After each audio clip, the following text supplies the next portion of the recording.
Whether you watch as an open-minded fan, through the fingers on your hand, or even over the top of a pillow, horror films have dominated the box office of cinema for decades.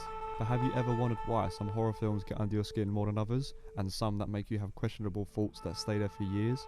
Aside from the fun of simply having the shit scared out of you, they take our real-life anxieties, fears and phobias, manifest them onto our screens, and tap into our fears that reside deep within our psyche. And this video is to answer my question, exploring the factorial psychological differences that audiences respond to when viewing horror movies from the Hitchcock era of the 1940s to the 1960s, the first horror renaissance between the 1960s and 1980s, slasher movies from the 1980s to the mid-1990s, the second horror renaissance between the 2000s and 2010s, and modern day horror from 2010 to the present day.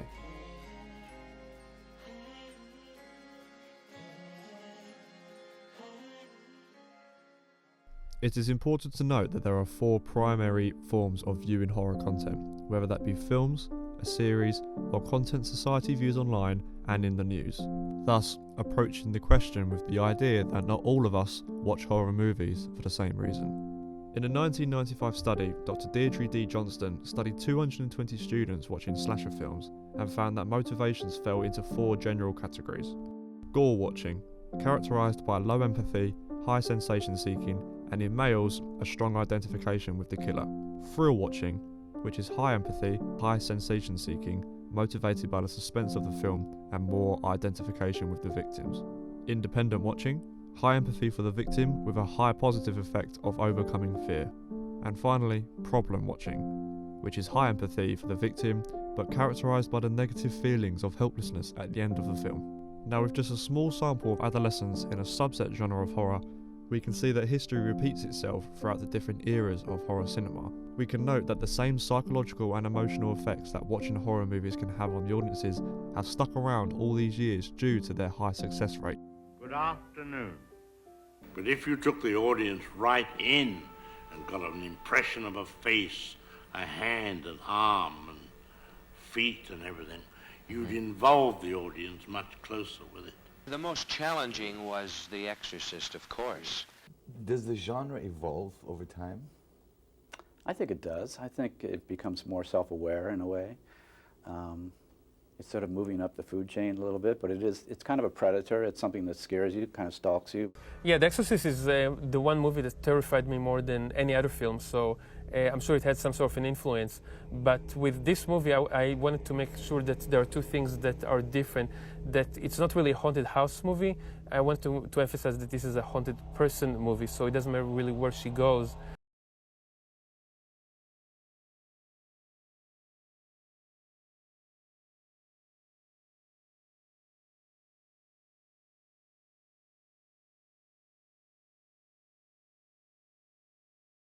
Many directors over the decades have used their creativity in film to tap into audiences' fears and phobias. Some being fire, spiders, I have a terrible fear of spiders, snakes,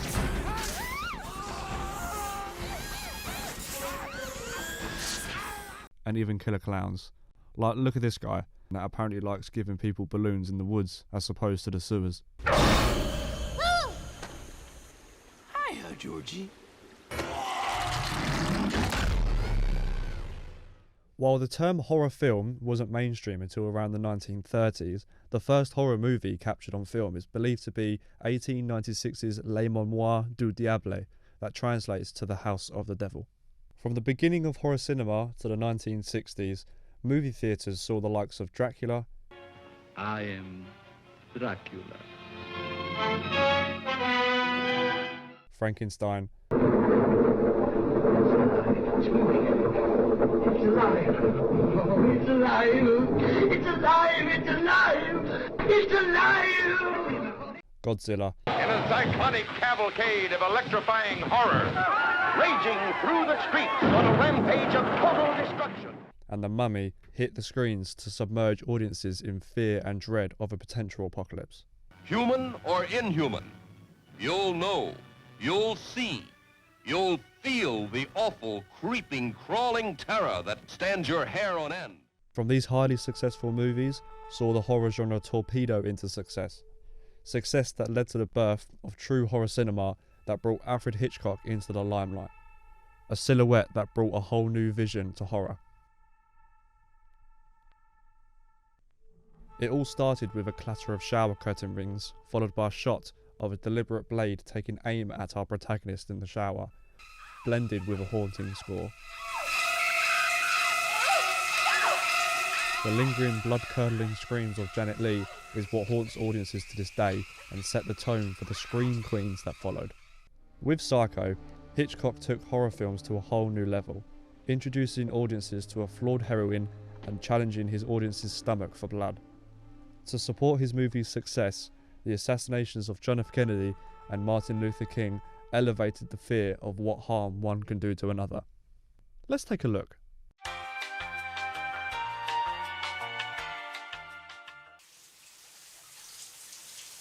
I do remember watching it the first time. I was probably quite young. Yeah, I think I did find it scary when I watched it for the first time, for sure.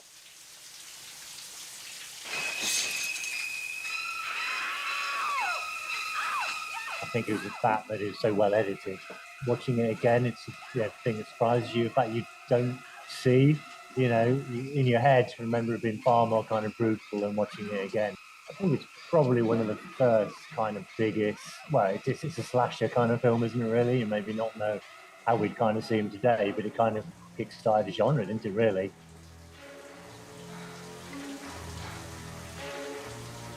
I mean, you had lots of schlocky kind of horror in the late 60s, 70s, but I think, yeah, it's a kind of someone being stabbed with a big knife, like Jason and Freddy and that kind of thing. It started off the genre, really. Yeah, I think shock because, the main character dying kind of so early, for one, and secondly being what was considered quite brutal back in the time. So, yeah, I think I imagine people were quite disturbed watching it, quite horrified, I would have thought. Now, how did that make you feel? Was it scary? Unnerving? Or are you going to need a floating rubber duck to protect you when you have your next shower or bath? Or even a can of disinfectant to fend off the chasing killers and evil spirits? Maybe not. You don't fear knives or situational upsets that you may encounter when you're all alone. Well, not alone. You do have Ducky. The Exorcist is one of the most renowned and respected horror films ever made, and made a substantial imprint in horror cinema. God the Father commands you. However, most people don't know that the novel that the film was based on was actually inspired by real events. William Peter Blatty based his book on a real-life trauma of a young boy who had alternately referred to as Roland Doe, Robbie Mannheim, or as simply Azar. The Exorcist scored the biggest opening day gross for a single theatre in the history of the Los Angeles motion picture house. This is the second time we've seen it. It's terrific. As many as I can possibly go. I love it. Try it, you'll like it. And broke established records in every other theatre where it opened across the United States. In just 6 days, The Exorcist surpassed all previous box office records at 2 theatres in New York and Los Angeles. 2 more theatres were opened in Chicago. The patter was the same, and the dimensions of the Exorcist experience broke on the motion picture world with an impact rivaled only by the audiences that continued to pour in to all these theatres. It was of course first evident to the theatre managers that The Exorcist was no longer just the most successful motion picture in horror history, but had become an unquestioned sociological phenomenon. I'm Harry Francis, manager of the National Theatre here in Westwood. I've been in this business 40 years now, and I have never gone through anything like this. It's exciting. The public love it. Had crowds that you can't believe. We've hired 20 security guards to control the crowds. Breaking out of the theatre pages and television reviewers' hands, all the way to the city desks, the front pages of newspapers, and to the news on telecasts from coast to coast.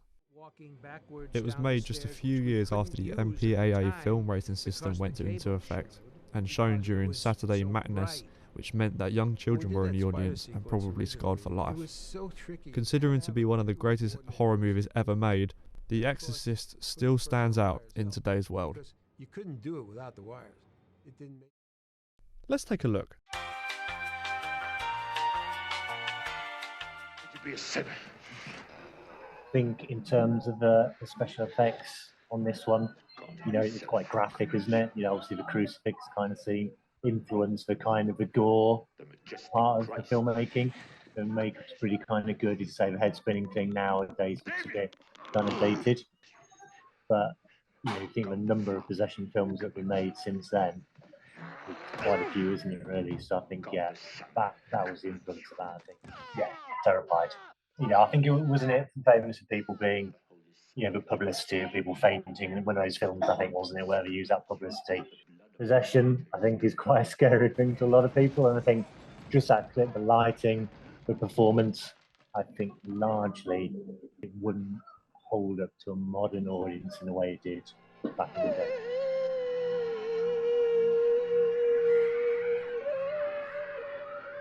Yeah, I remember watching that and being quite disturbed by it. Viewers have become far more understanding kind of what they see. I think that was terrifying then, but honestly, I don't think it would be now to people now. Now, how was that? Did that make you fear demons and evil spirits? If not, you can still see how The Exorcist is labelled as one of the most traumatic horror films ever made. The Scream franchise was born from a simple script, originally titled Scary Movie, written by Kevin Williamson, that became all the rage in Hollywood. Inspired by the sensationalised real-life Gainesville Ripper murders, Kevin Williamson's Scary Movie script sparked a huge bidding war among Paramount Pictures, Universal and Morgan Creek Productions. In the end, the content came down to Synergy Pictures, with Oliver Stone expressing huge interest in leading the project, and Upstart Dimension Films, a horror-focused subset of Miramax. Let's take a look.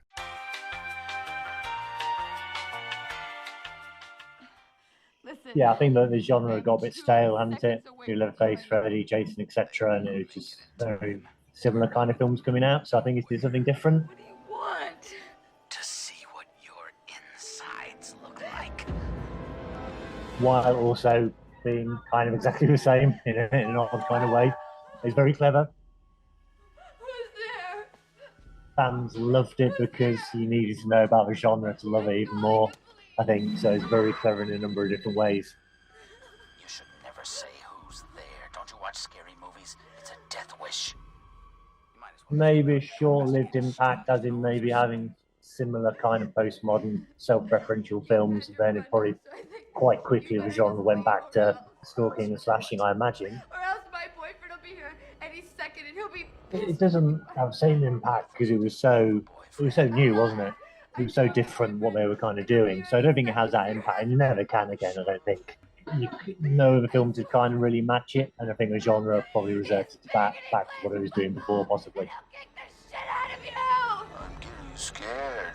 I'm shaking in my boots. So you better just leave. His name wouldn't be Steve, would it? Because it's just recycling to an extent, I guess, that kind of knowing self-referential formula. But it did the scares and stuff so well that I guess the new ones could still kind of do that. But no, it's like, did it so well in the first place that I don't think any of the others could match. Oh, God!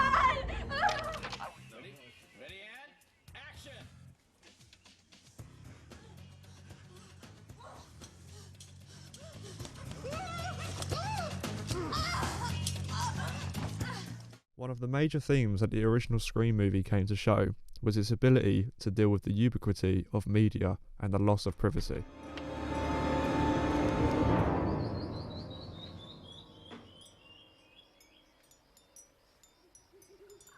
So where are you?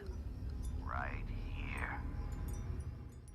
Like Halloween, which was successful because it portrayed violent crime creeping into white suburbia, part of the movie's success can be traced back to the tension of moving from a culture where privacy was taken for granted. A decade after, a creepy collar film would be hamstrung by the number of places a killer could both see his victim and make a call from. Oh, just some scary movie. This brought a whole new meaning to being Home Alone, that struck audiences with tension that would build as the movie progresses. Halloween.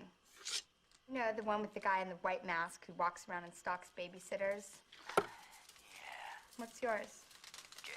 A study showed that 1 in 10 American adults and 1 in 5 American teenagers deal with a specific phobia disorder at some point in their life. Freddy, that's right. I like that movie. It was scary. Autophobia, or the fear of being alone, would strike with viewers as it was quite relevant to most teenagers when their parents would go out for the evening and be left alone in their own home.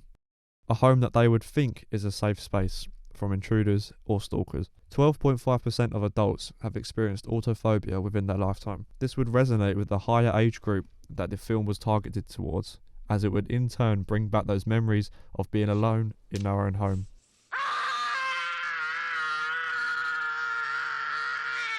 When directing the hit movie, Wes Craven took the opportunity to tap into the target audience's fear of being alone by opening the first movie of the franchise with a widely famous opening act of the killer taking his first victim. A young Drew Barrymore was casted to play Cassie, a character that wouldn't last long in the franchise, but played a crucial part in Ghostface's story arc.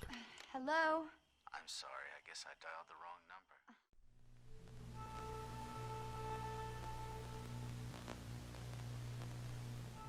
There is no overlooking how much of the monumental influence Paranormal Activity has had on the horror genre over the last 15 years. Even if it didn't bring anything new to the genre when it first aired, except the long-lasting reminder that simple, subtle horror can be much more impactful than one might think. Paranormal Activity's indisputable success under producer Jason Blum and filmmaker Oreen Pelly led to the significant market shift that effectively brought American horror back into popular and more respected mainstream. Not only did it reinvigorate interest in the found footage subgenre of horror cinema that lay largely dormant since the Blair Witch Project, but it was heavily responsible for pioneering the modern horror business model, or low budget and low risk, high reward productions that became synonymous to Blumhouse. Paranormal Activity found its niche when the movie debuted in September 2009 and presented audiences with the unforgettable, palpable, nail-biting suspense of the famous bedroom scenes that would soon conclude the movie. Paranormal Activity was sold on an immense word of mouth after premiering at Screamfest in 2007. In 2009, Paramount Pictures created a hugely successful marketing strategy when they released a thriller trailer which only showed audiences' reactions to the movie as opposed to what they were viewing.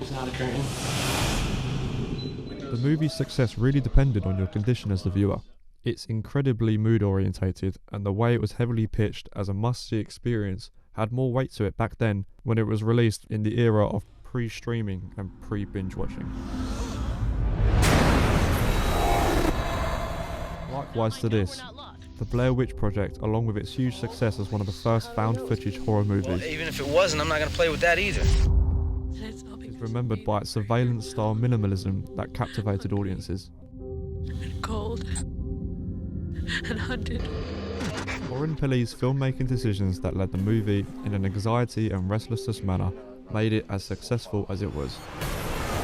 I'm in control. You're not in control. The movie does a great job at tapping into audiences that possess a low tolerance for anxiety and a high tolerance for waiting around for something to happen. Let's take a look.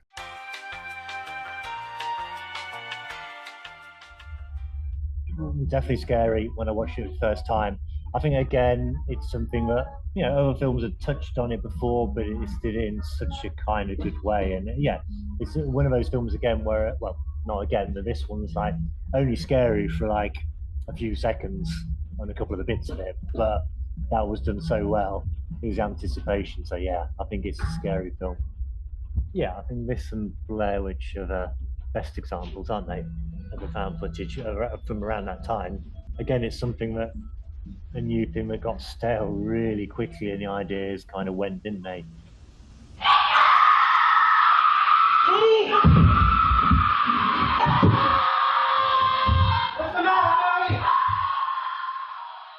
Filmmakers, you can get a bit lazy and just kind of not really understanding how to use the tropes of the found footage. You just having it as a, you know, a cheap way to make a film, which is kind of fair enough. But those two were so good, I think. But yeah, no, they were, I think, for me, two of the best examples.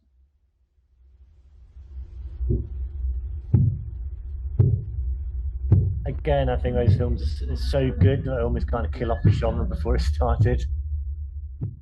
They've done so much so well, those kind of three films, that it's almost like there's no place left for not for creativity, for kind of creativity in there. The other films are just trying to do rip-offs or just using here's some footage we found kind of thing. Hasn't got the limitations. I think Scream, yes, this, yes. Whereas Psycho and The Exorcist, they're dated in some ways. Whereas this, the limitations of the device and the limitations of using kind of a camcorder thing. I mean, that shot again, I don't know how that could have been done better. It was done really well.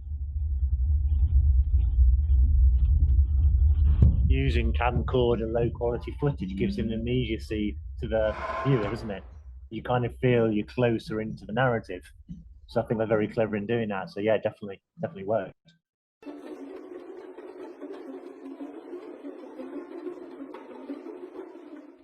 Jordan Peele's Get Out is more than just a horror film. The story of a black man's visit to his white girlfriend's parents' house gone horribly wrong is also a biting, absurdist satire that captures something in the zeitgeist. For that reason, Get Out is the spiritual descendant of two other modern horror classics, 1968's Rosemary's Baby and especially 1975's Stepford Wives, both adapted from the writings of Ira Levin. But whereas those films use frightening analogies to dramatise women's issues, Get Out cleverly addresses today's climate concerning race.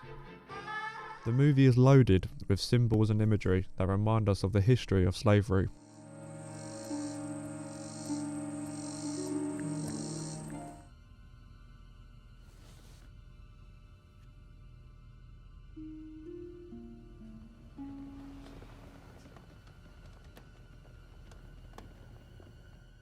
Starting with the slave-like manner that the family have as servants and their older-looking costumes.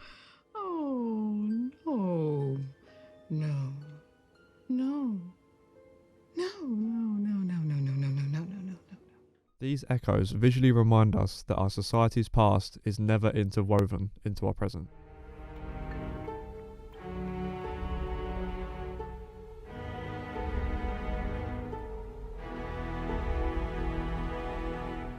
The movie takes the horror genre into a new and refreshing light, taking the classic horror movie and flipping it on its back.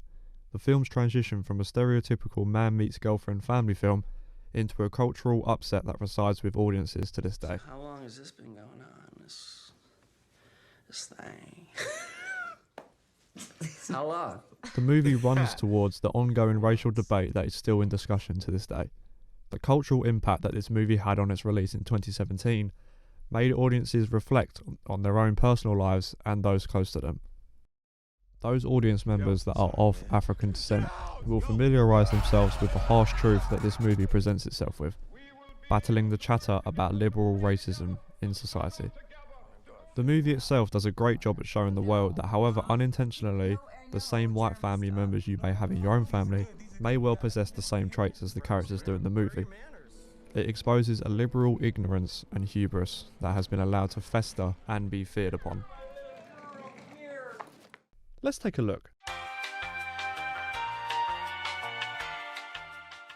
Content, it's giving that feeling that different creators are out there that can create a different type of horror film than that's kind of gone before. And there's a different probably audience out there, so it's broadening an audience and broadening the base of the people making films as well, I think.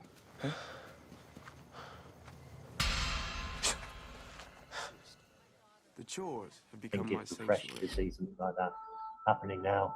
Anything that can, anything that's innovative in horror is good, and it's that cycle of things happening every 10 years or whatever, isn't it? Kind of roughly, some new invention in horror comes out. Get out. And that's the one out of the last 5 years or whenever it's made, isn't it? So we might have to wait another 7, 8, 10 years for something else to come out, but something different will come out and change things again. To summarise, film is the ultimate artistic medium so far devised by mankind. It combines photography, motion, visual arts, acting, writing and music. A sensory experience that engages us as the viewer so completely that watching a movie is often compared to dreaming. So would that make horror films nightmares? In the words of the great Wes Craven, horror films don't create fear, they release it. Thanks for watching.